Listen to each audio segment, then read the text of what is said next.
Hi friends, welcome to our channel. And आज आपको हम बताएंगे हमारा आज क्वेश्चंस करवाएंगे आपको दहन एवं ज्वाला के। तो रेडी हो जाइए हमारे क्वेश्चंस के लिए। अगर आपने हमारे चैनल को लाइक सब्सक्राइब नहीं किया है तो जल्दी से सब्सक्राइब कर लें ताकि आपको नई नई नोटिफिकेशन मिलती रहे। तो बिना देर किए हम अपनी वीडियो को शुरू करते हैं। तो दोस्तों पहला क्वेश्चन है हमारा कि तेल में लगी आग को किस अग्निशामक द्वारा बुझाया। पहले तो जान लीजिए अग्निशामक किसे कहते हैं, आपको पता होगा लेकिन मैं बता दूं तो एक बार। अग्निशामक उसे कहते हैं जिन वस्तु से आग बुझाई जाती है। तो हमारा ऑप्शन नंबर ए है CCl4, option number 2 CO2, option number 3 O2, option number D है O। तो देखिए अगर यहाँ आवश्यक होता तो मतलब आवश्यक जलाने में कि कौन सी शर्त जलाने के लिए आवश्यक है तो हम यहाँ ऑक्सीजन लगा देते। लेकिन अगर बुझाने के लिए दोस्तों तो हमारा सबसे अच्छा अग्निशामक तेल में लगी आग को तो हमारा क्या हो जाएगा CO2, कार्बन डाइऑक्साइड। ठीक है। अब दूसरा क्वेश्चन हमें दहन के लिए आवश्यक है। मैंने आपको भी बताया था दहन के लिए अगर हमें किसी चीज़ को जलाना हो। अब देखिए अगर हम किसी मोमबत्ती को जलाते हैं यदि हम किसी मोमबत्ती को जलाते हैं तो दोस्तों देखिए वो तो जलती है। अगर उस पर कोई हम ग्लास रख दे तो नहीं जलती। इसका कारण जान लीजिए क्यों?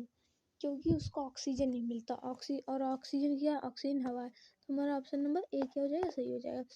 ऑप्शन नंबर 3 है किसी पदार्थ के दहन का पोषक तत्व पदार्थ है। मैंने आपको क्या बताया, पोषक किसी चीज़ के दहन के लिए क्या आवश्यक होता है, ऑक्सीजन। तो यही उसका क्या हो गया, पोषक तत्व।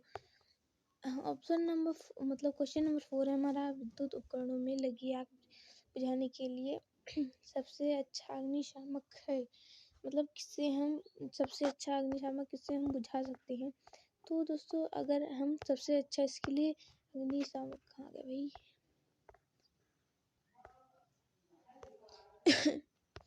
विद्युत उपकरण। तो इसका अग्निशामक मैंने आपको बताया जिससे बुझाया जाता है।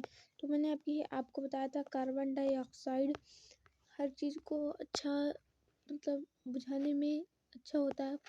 अब 5वां क्वेश्चन है हमारा निम्नांकित में कौन सा दहनशील मतलब जो जलता है तो जो जलता है तो केरोसिन जलता है ना।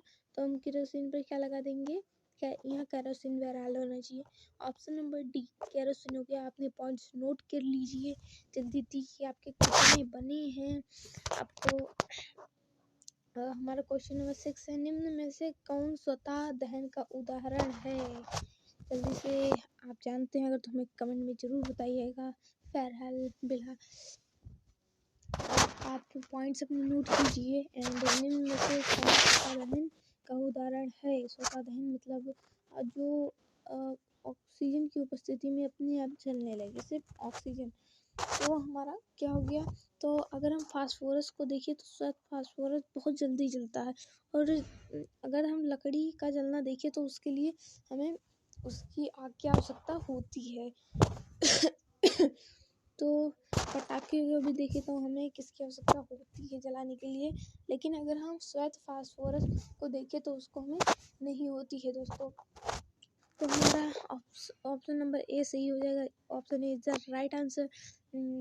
क्वेश्चन नंबर 7 है हमारे निम्नांकित में से कौन सा अदहनशील मतलब उसका उल्टा हो जाएगा, जो अभी मैंने बताया उसका उल्टा हो जाएगा। अदहनशील जो नहीं जल सकता तो हमारा अदहनशील मतलब जो नहीं जलता है। तो क्या अब हमारा पहला लकड़ी, भैया लकड़ी तो जल ही सकता है, कोयला भी जल सकता है, पेट्रोल भी जलता है। लेकिन अगर हम पत्थर देखें तो पत्थर भैया हम नहीं जला सकते। ऑप्शन नंबर डी हो जाएगा हमारा। Option number D is the right answer. अब क्वेश्चन नंबर 8 है हमारा लकड़ी का जलना किस प्रकार का दहन का उदाहरण है। मंद विस्फोटक, स्वतः दहन, निम्न में से कोई नहीं। अगर विस्फोटक को देखें तो विस्फोटक मतलब होता है जैसे पटाखा जला है उसमें विस्फोट होता है तो उसी को हम विस्फोट कहते हैं। हम आपने देखा होगा, तो उसी को हम विस्फोट कहते हैं। स्वतः दहन मैंने आपको अभी बताया कि ऑक्सीजन की उपस्थिति में अपने आप जलने लगता है, तो स्वतः दहन हो गया। लेकिन हम अगर मंद दहन देखें तो मंद दहन में ये लकड़ी का जलना इसके अंतर्गत आता है। तो हमारा ऑप्शन नंबर क्या हो जाएगा? ए हो जाएगा। Option the right answer is option number A. दहन की क्रिया के लिए निम्न में से कौन सी शर्त आवश्यक है? बताओ कौन आवश्यक है?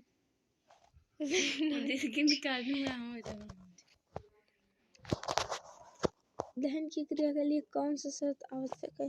तो अगर हम देखें तो दहनशील अदहनशील पदार्थ, अदहनशील मतलब होता है कि जो पदार्थ ना जले, तो अदहनशील नहीं होगा। तो ऑप्शन नंबर बी है। ऑप्शन नंबर बी हमारा हो गया कि पदार्थ के ज्वलन ताप की प्राप्त। तो अगर हम ज्वलन ताप देखें, जिस ताप पर कोई पदार्थ जलता है उसे ज्वलन ताप कहते हैं। और ऑप्शन नंबर सी है वायु की अनुपस्थिति। वायु की अनुपस्थिति मतलब वायु वहाँ रहे ही नहीं। तो हमारा option number B is the right answer हो जाएगा। और चलते हैं अगले क्वेश्चन की तरफ। अगला क्वेश्चन है डी कि वह ताप जिस पर कोई पदार्थ जलना शुरू होता है क्या कहलाता है? जिस ताप पर कोई पदार्थ शुरू, अभी हमारे यहाँ आया था कि ज्वलन ताप की प्राप्ति, तो हमने आपको अभी बताया जिस पर ताप कोई, तो उसे ही कहते हैं ज्वलन ताप। जिस ताप पर कोई भी पदार्थ जलना शुरू होता है। ईंधन के क्वेश्चन नंबर 11 है, ईंधन के ऊष्मीय मान का मात्रक कौन है? ऊष्मीय ईंधन का मात्रक, तो अगर हम देखें तो ऑप्शन नंबर हमारा बी हो जाएगा। ये कोई बताने वाली चीज़ नहीं थी, मामूली सी बात थी। तो हमारा क्वेश्चन नंबर 12 है, मोमबत्ती की ज्वाला का मध्य भाग कैसा दिखाई पड़ता है? अगर हम देखें दोस्तों तो मोमबत्ती का भाग, पहला भाग नीला होता है जो बहुत ही गर्म होता है, और दूसरा भाग जो होता है वो लाल होता है, और सबसे नीचे वाला भाग वो सबसे गर्म भाग होता है, तो उसे हम कहते हैं पीला भाग। तो हमारा राइट आंसर हो जाएगा लाल। क्या हो जाएगा? लाल। मध्य भाग उसे कहते हैं। हमारा है क्वेश्चन नंबर 13। तो निम्न में से किस ईंधन का ऊष्मीय मान सबसे अधिक होता है? ऊष्मीय मान सबसे अधिक होता है जिसमें सबसे ज़्यादा, जिसका सबसे ज़्यादा ऊष्मीय मान अधिक होता है। तो अगर हम देखिए लकड़ी, केरोसिन, यहाँ केरोसिन होना चाहिए था, एलपीजी, हाइड्रोजन। अगर हम हाइड्रोजन का देखें तो ऊष्मीय मान सबसे ज़्यादा होता है। तो ऑप्शन नंबर क्या हो जाएगा? डी, ऊष्मीय मान। निम्न में से कौन विस्फोटक का उदाहरण है? तो हमने आपको भी बताया था कि पटाखे का दहन जो मतलब विस्फोट होता है, उसमें एक प्रकार का विस्फोट, तो उसमें क्या हो जाएगा? पटाखे का दहन हो जाएगा। तो हमारा क्वेश्चन नंबर 15 है, निम्न में कौन ज्वलनशील पदार्थ है? मतलब कौन पदार्थ जलता है ज्वलनशील? तो अभी ये क्वेश्चन मेरे ख्याल से दोहराया गया है, हमने किया है। तो ज्वलनशील पदार्थ जो जलता है, अगर हम लकड़ी देखें तो वो भी जलता है भैया, कोयला देखिए वो भी जलता है, पेट्रोल देखिए वो भी जलता है। लेकिन अगर हम पत्थर देख ले तो पत्थर नहीं जलता भैया, किसी भी माने में आप उसे नहीं जला सकते, मेरी गारंटी है। तो हमारा अब क्वेश्चन नंबर 16 है, ज्वाला में कितने क्षेत्र होते हैं? मैंने अभी आपको बताया ज्वाला में 3 क्षेत्र होते हैं। ऊपर वाला नीला होता है, मध्य वाला लाल होता है, और सबसे नीचे वाला हमारा जो होता है पीला होता है। क्या होता है दोस्तों? पीला। इसे याद कर लीजिए, जो मैंने अभी बताया है अपनी कॉपी में नोट कर लीजिए। हमारा क्या हो जाएगा? बी। क्या हो जाएगा? बी। तो इसी मुलाकात से हम चलते हैं, मिलेंगे अगले नेक्स्ट वीडियो में, किसी खास वीडियो में। तो दोस्तों धन्यवाद मेरा वीडियो अंत तक देखने के लिए, का बहुत बहुत ही धन्यवाद। अब मिलेंगे किसी अच्छी मुलाकात में। अगर आपने हमारी वीडियो को लाइक सब्सक्राइब नहीं किया तो जल्दी से कर लिए। कमेंट में जरूर बताइएगा कि हमारी वीडियो आपको कैसी लगी। चलते हैं जी, धन्यवाद।